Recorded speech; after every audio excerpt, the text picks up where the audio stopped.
Agud nga pagsundo ninyo ang iya mga tikang. Ayan, nagbigay sa inyo ng halimbawa upang magsisunod kayo sa mga hakbang niya. Si Kristo po nagseset ng example. Hindi ibig sabihin, kaya siya nagpabautismo, may kasalanan siya. Nagpakita po siya ng halimbawa. Gis 39 ng Marcos. Kag nagsabat sila sa iya, sarang kami. Kag si Jesus nagsiling sa ila, ang tagayan nga akon imnan ninyo. Kag sa bautismo nga ginbautiso sa akon, bautisuhan kamo. Ayan. Sa English, ang sabi ron, and they said unto him, we can. And Jesus said unto them, ye shall indeed drink of the cup that I drink of.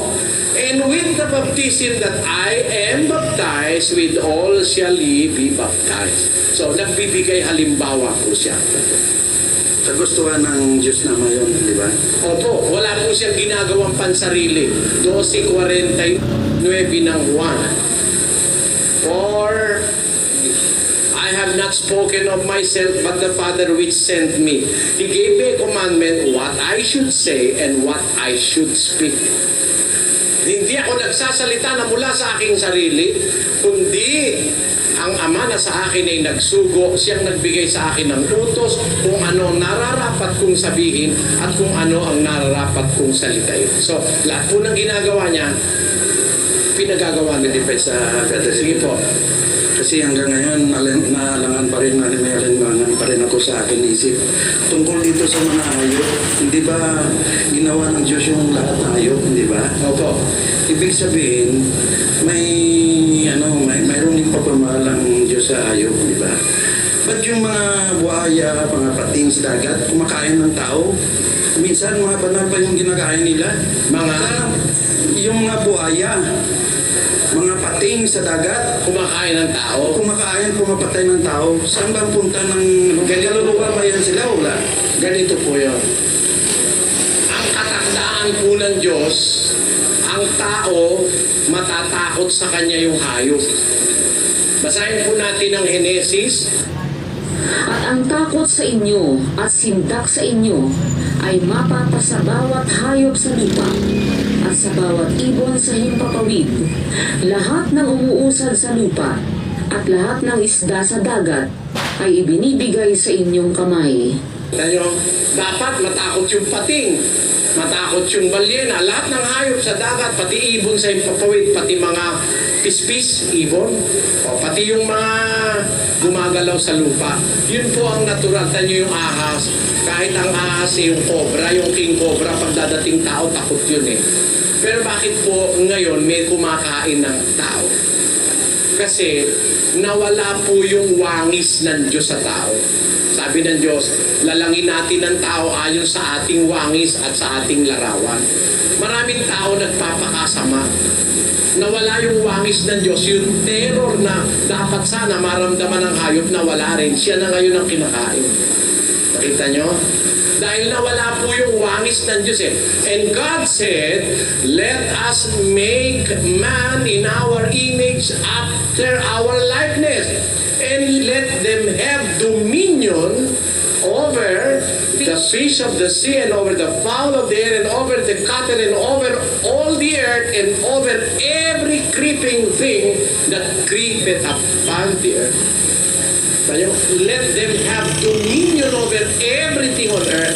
So, lahat ng bagay sa mundo, sakop natin tao, sa kapangyarihan natin. Eh, ba't nawala yun? Kasi, hindi na tayo sumusunod sa Diyos.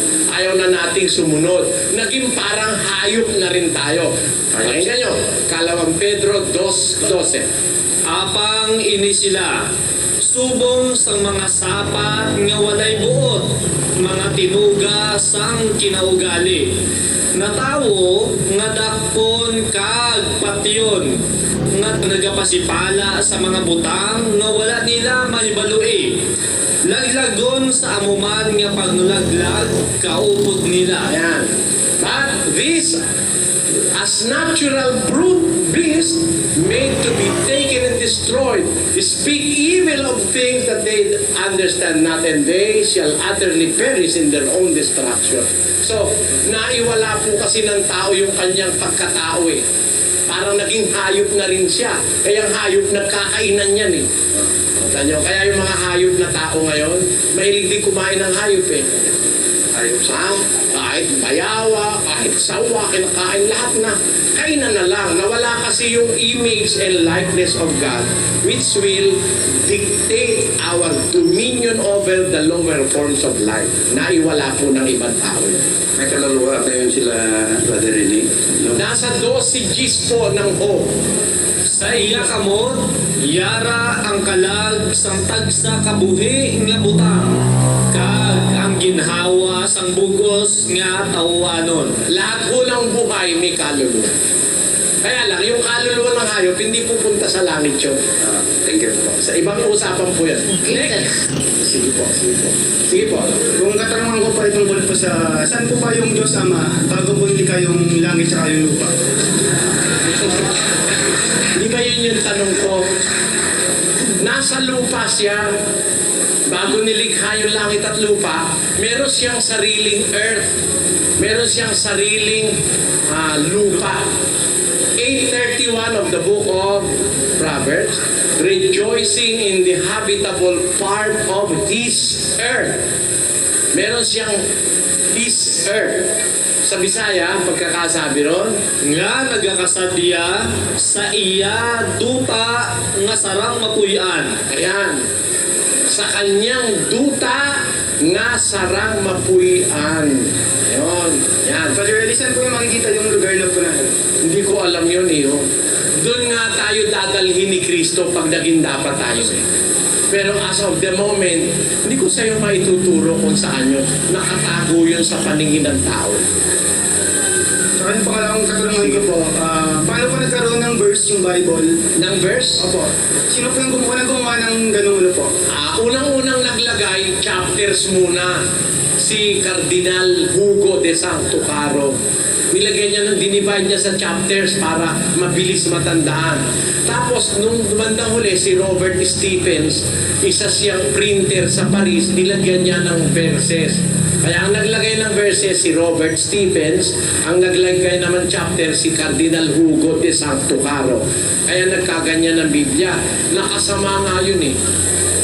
Nakasama. Hinati-hati nila. Minsan hinati nila, hindi dapat hatiin.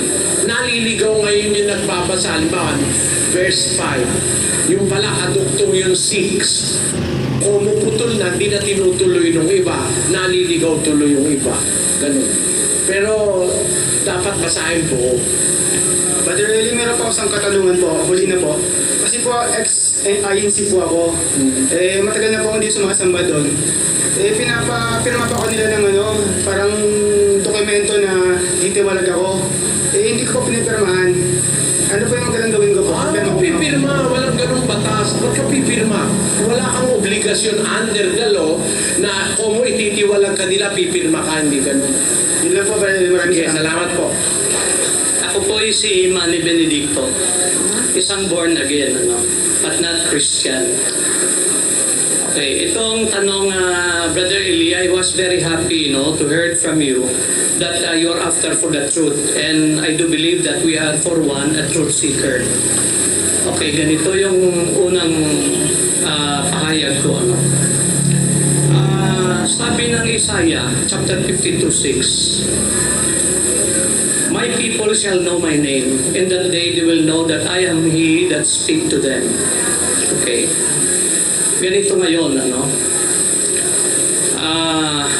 ang tanong ay sa John chapter 19, verse 19 to 20. Gusto ko sana malaman kung sino ba talaga ang pangalan ng ating sinampalataya na naging Redeemer natin. Can we put it on the 1919. 19 up to 20? And Pilate wrote a title and put it on the cross, and the writing was, Jesus of Nazareth, the King of the Jews. This title then read many of the Jews, for the place where Jesus was crucified was nigh to the city, and it was written in Hebrew and Greek and Latin. Bakit ngayon ang tanong ganito? Bakit naging Amerikano ngayon ang pangalan niya?